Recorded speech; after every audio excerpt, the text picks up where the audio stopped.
Welcome students. In the today's video, we are going to learn about the next concept from the chapter 5th, that is substance in our surrounding. In this chapter, we are learn about the properties of a substance. So, let's start with it. विद्यार्थी मित्रांनो, आजच्या व्हिडिओमध्ये आपण प्रकरण 5 पदार्थ आपल्या सभोवतालचे यातील पदार्थांचे गुणधर्म याबाबत माहिती मिळवणार आहोत. Student, in our surrounding there are many substance and objects which are made up from various substances. Now, can you tell me how will you identify this following? A glass. Is it made up of plastic, steel or glass? A rod. It is either iron or aluminium. A door. It is made up from wooden or glass. A white powder, of which is salt, sugar or chalk powder. विद्यार्थी मित्रांनो, आपल्या सभोवताली अनेक वस्तू असतात ज्या वेगवेगळ्या पदार्थापासून बनवलेल्या जातात. आता हे तुम्ही कसे ओळखाल? पाण्याचा ग्लास प्लास्टिकचा, स्टीलचा की काचेचा? सळई लोखंडी की ॲल्युमिनियमची? खोलीचे दार लाकडी की काचेचे? पांढरी पूड मिठाची, खडूची की साखरेची? Now to answer the above question you have to consider their properties. For example, their transparency, hardness, weight, colour, the sound produce from it, solubility in the water, etc. The substance can be identified by studying their properties. They can be put to use according to their properties. वरील पदार्थांची उत्तरे देण्यासाठी तुम्हाला या पदार्थांचे विविध गुणधर्म लक्षात घ्यावे लागतील. उदाहरणार्थ, त्यांची पारदर्शकता, कठीणपणा, जडपणा, ठराविक रंग, त्यापासून निघणारा आवाज, पाण्यामध्ये विरघळणे इत्यादी. या गुणधर्मांच्या आधारे आपल्याला विविध पदार्थ ओळखता येतात व त्यांच्या गुणधर्मांप्रमाणे आपल्याला ते वापरता येतात. So let's study about the properties of substance in detail. तर आता आपण पदार्थांच्या गुणधर्मांची सविस्तर माहिती मिळवूया. First, what will happen if the pressure is applied on a substance like chalk, brick, alum, glass or Rajgira vadi? These substances are break into the small pieces or particles. Such a substance are said to be a brittle. So, the property of a substance to break down into the small particles is called as a brittleness. खडू, वीट, तुरटी, काच, राजगिराची वडी अशा काही पदार्थांवर दाब दिला असता काय होते?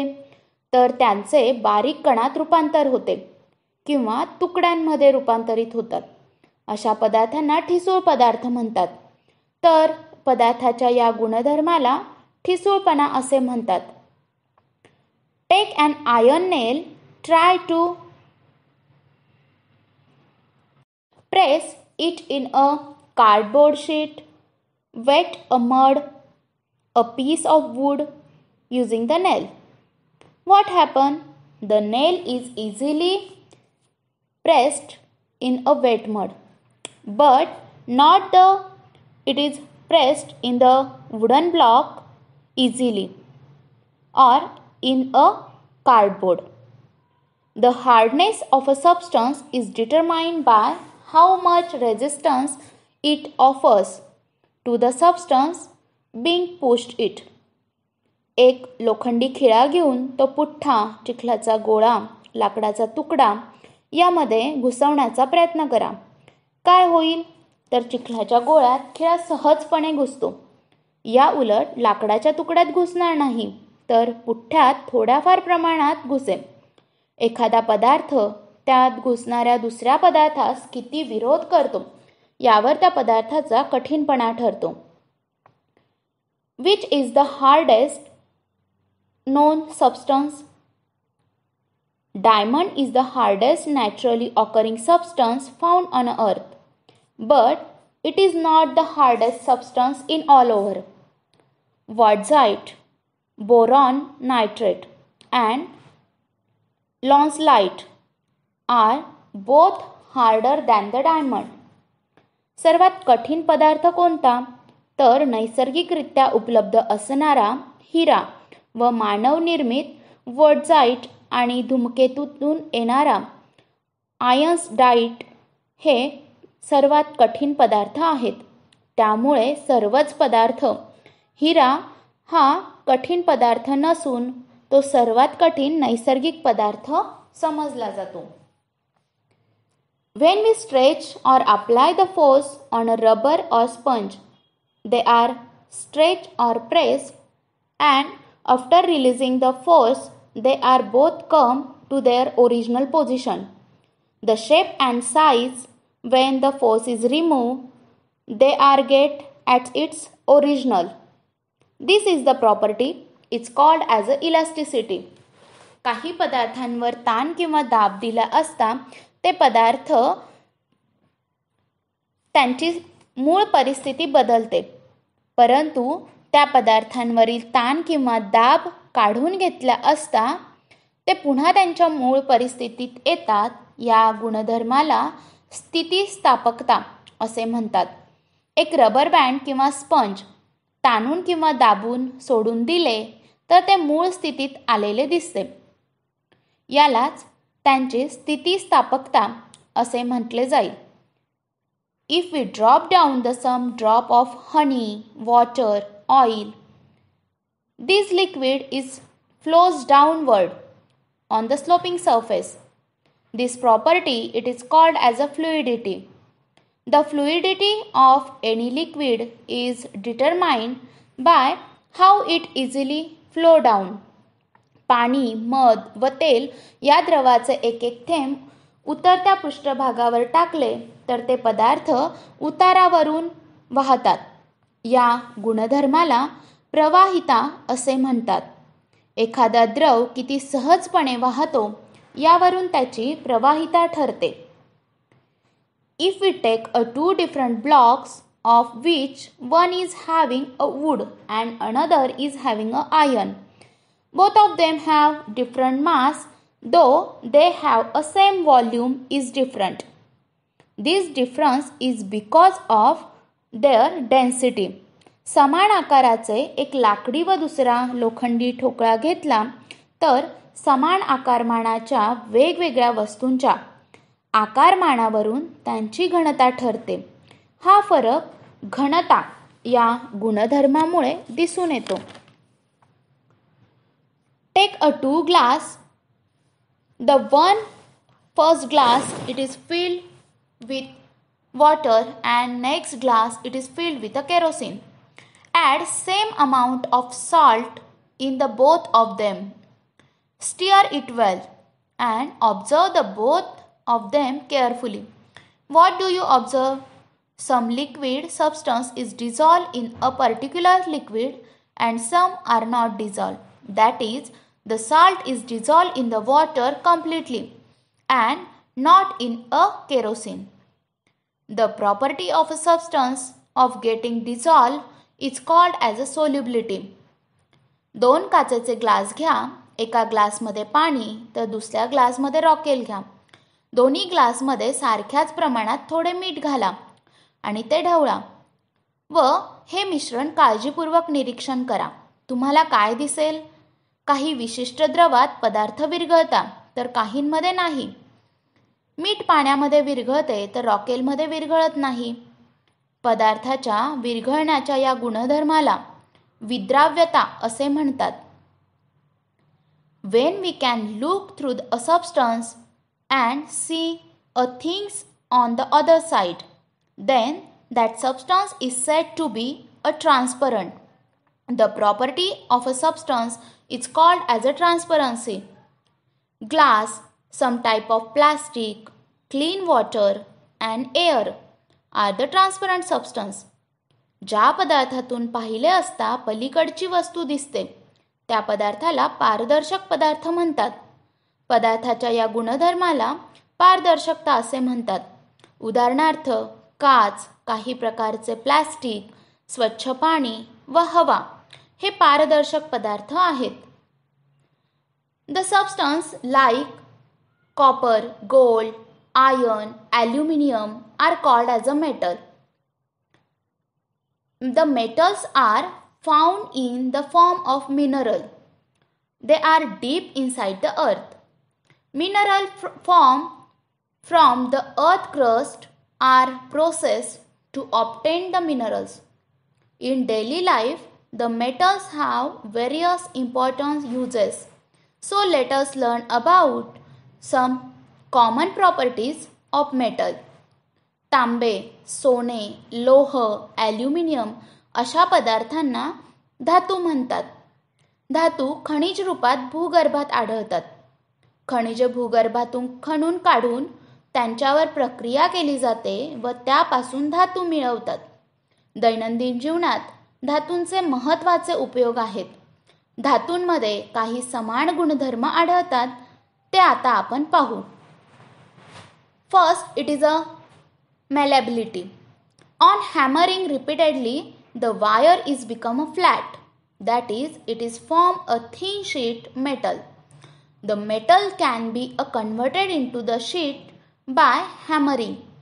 So, the property of a metal by which they can be stretched and convert into the sheet is called as a malleability. हातोडीने धातूवर मारा करत राहिले तर काही वेळानंतर तारेचा पत्रा होतो. धातूला असेच ठोकून पत्रे तयार करता येतात. या गुणधर्माला वर्धनीयता असे म्हणतात. The next property of a metal, it is ductility. The metal can be stretch and down it into the wires. This property of a metal is called as a ductility. The metal like silver, gold, copper, platinum, they can be drawn into the fine wires. धातूंना खेचून त्यांच्यापासून तारा तयार करता येतात. त्याला धातूंची तन्यता असे म्हणतात. सोने, चांदी, तांबे, प्लॅटिनम या धातूंच्या तारा काढल्या जातात. Now the third property, it is electrical conductivity. The electricity is flow through the metals. All metals are a conductor of electricity to greater or lesser. It is extended. This is the property. It is called as a electrical conductivity. सर्व धातूंमधून कमी अधिक प्रमाणात वीज वहन करण्याची क्षमता असते. धातूंच्या विजेचा प्रवाह वाहून नेण्याच्या क्षमतेला विद्युत वाहकता असे म्हणतात. Now next property, it is thermal conductivity. The property to carry the heat is called as a thermal conductivity. All metals are good conductor of heat. They are showing that the heat is flow through the metals. धातू उष्णतेचे वहन करू शकतात. सर्व धातू हे उष्णतेचे सुवाहक आहेत. धातू उष्णतेचे वहन करू शकतो म्हणजेच त्याला उष्णता वाहकता त्यामध्ये असते. The metals have a typical shine or lustre. The every metal has a characteristic of colour by which it can be identify. सर्व धातूंना एक विशिष्ट प्रकारची चकाकी व रंग असतो व प्रत्येक धातूला असणाऱ्या विशिष्ट रंग व चकाकीमुळे आपण तो ओळखू शकतो. Like as a gold, silver, platinum etcetera. The instrument like tanpura, Veena, steel box is hit with the metal spoon. They are produce a different sound. The metals are produce the ringing sound. This property is called as a sonority. तंबोरा, सतार, स्टीलचा डबा व चमचा यांवर आघात केला असता ध्वनी निर्माण होतो. या गुणधर्माला नादमयता असे म्हणतात. Now student, this is all about the properties of substance and metals. Now, from all this fifth chapter, we revise that what we have learned. प्रकरण 5 मध्ये आता आपण काय शिकलो ते पाहू. First, the solid, liquid and gaseous are the three states of a substance. स्थायू, द्रव आणि वायू या पदार्थाच्या 3 अवस्था आहेत. The temperature of a substance, how hot or cold it is, it can be measured with the help of thermometer. पदार्थ किती गरम अथवा थंड आहे म्हणजेच पदार्थाचे तापमान तापमापीने मोजता येते. The heat is the cause of change of state of substance. पदार्थाच्या अवस्थांतरासाठी उष्णता ही कारणीभूत असते. The substance have a various properties like as hardness, elasticity, brittleness, fluidity, density, solubility and transparency. घनता, कठीणपणा, ठिसूळपणा, प्रवाहिता, विद्राव्यता, पारदर्शकता, स्थितिस्थापकत्व हे पदार्थाचे विविध गुणधर्म आहेत. The metals form a separate group of substance. धातू हा पदार्थांचा एक वेगळा गट आहे. The metals have some common properties like malleability, ductility, thermal conductivity, electric conductivity, sonority, luster and characteristic of color. धातूंचे वर्धनीयता, तन्यता, उष्णता वाहकता, विद्युत वाहकता, नादमयता तसेच विशिष्ट रंग व चकाकी असे गुणधर्म आहेत. So student, here we have completed our fifth chapter, that is a substance in our surrounding and their properties. Now there are some difficult words from this content which we have learned in today's video. Understand them and write down in your notebook.